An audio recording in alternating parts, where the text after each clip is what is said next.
जरा सोचिए, एक कंपनी जो भारत आई थी सिर्फ मसाले और कपड़े का व्यापार करने, वो देखते ही देखते पूरे देश पर कब्जा कर लेती है। ये कोई कहानी नहीं, हकीकत है।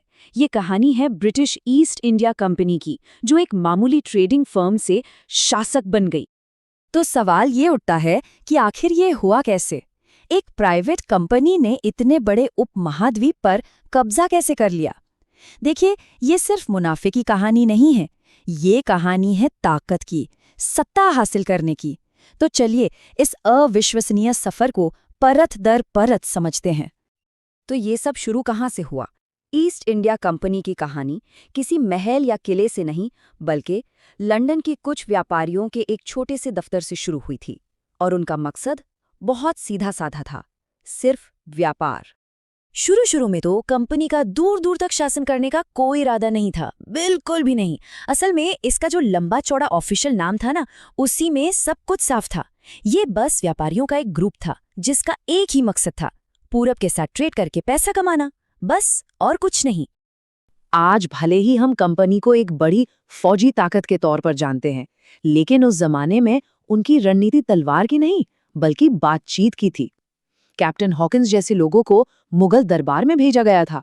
और क्यों? जमीन पर कब्जा करने के लिए नहीं, बल्कि सिर्फ व्यापार करने की इजाजत मांगने के लिए। लेकिन जैसा कि होता है, व्यापार की दुनिया में चीजें हमेशा प्लान के मुताबिक नहीं चलती। जल्द ही कंपनी के हाथ कुछ ऐसे शाही फरमान और अधिकार लग गए जिसने उसे सिर्फ एक ट्रेडिंग कंपनी से कहीं बहुत ज्यादा बना दिया। और यहीं से सत्ता का असली खेल शुरू हुआ। और इसमें सबसे बड़ा गेम चेंजर था ये गोल्डन फरमान। सोचिए, मुगल सम्राट ने कंपनी को बंगाल जैसे अमीर सूबे में बिना कोई टैक्स दिए व्यापार करने की खुली छूट दे दी। इसे कंपनी का मैग्ना कार्टा भी कहा जाता है। मतलब एक ऐसा दस्तावेज जिसने कंपनी को जबरदस्त ताकत दी और उसकी किस्मत हमेशा के लिए बदल दी। पर अंग्रेज इस खेल में अकेले नहीं थे। मैदान में उनका सबसे बड़ा कंपेटिटर था फ्रेंच ईस्ट इंडिया कंपनी। अब भारत की जमीन पर इन दोनों ताकतों के बीच अपना दबदबा बढ़ाने की जो होड़ मची, उसी ने आगे चलकर एक बहुत बड़े टकराव की नींव रखी। और फिर कहानी में आता है वो मोड़ जिसने सब कुछ बदल दिया, जब कंपनी ने व्यापार का खेल छोड़कर सीधे सीधे भारत के सबसे अमीर सूबे बंगाल पर ही कब्जा कर लिया। इसे आप इतिहास का सबसे बड़ा और शायद सबसे खूनी कॉर्पोरेट टेकओवर कह सकते हैं। और जानते हैं ये सब हुआ कैसे? बहुत तेजी से।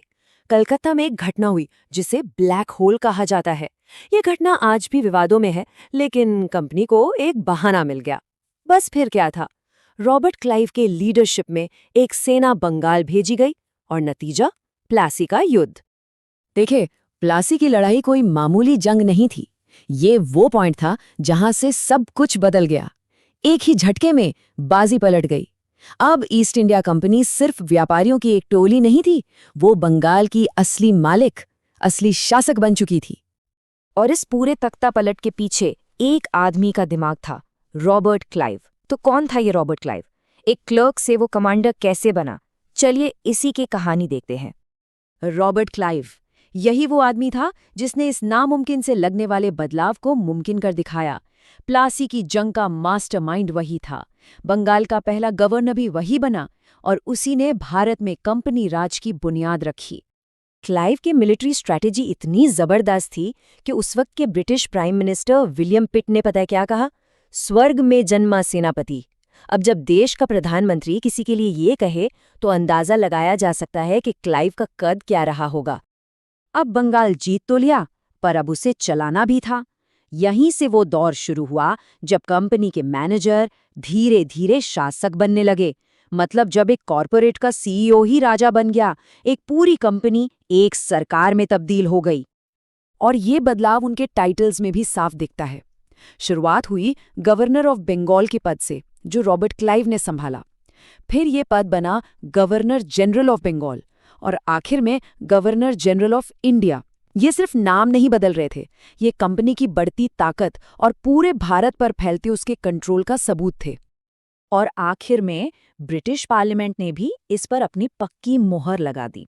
रेगुलेटिंग एक्ट जैसे कानून पास किए गए और इनके जरिए कंपनी के अफसर सिर्फ व्यापारी नहीं रहे, वे ऑफिशियली भारत के नए शासक बन गए। तो जो चीज एक ट्रेडिंग डील के तौर पर शुरू हुई थी, वो अब एक कानूनी कब्जे में बदल चुकी थी। तो ईस्ट इंडिया कंपनी की ये कहानी सिर्फ इतिहास का एक पन्ना नहीं है, ये एक चेतावनी भी है।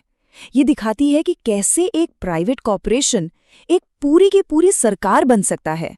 और ये कहानी आज भी हमें सोचने पर मजबूर करती है, क्या ऐसा दोबारा हो सकता है? क्या आज के दौर में भी कोई कॉर्पोरेशन इतनी ताकतवर हो सकती है? ये एक बड़ा सवाल है जिसका जवाब शायद वक्त ही देगा।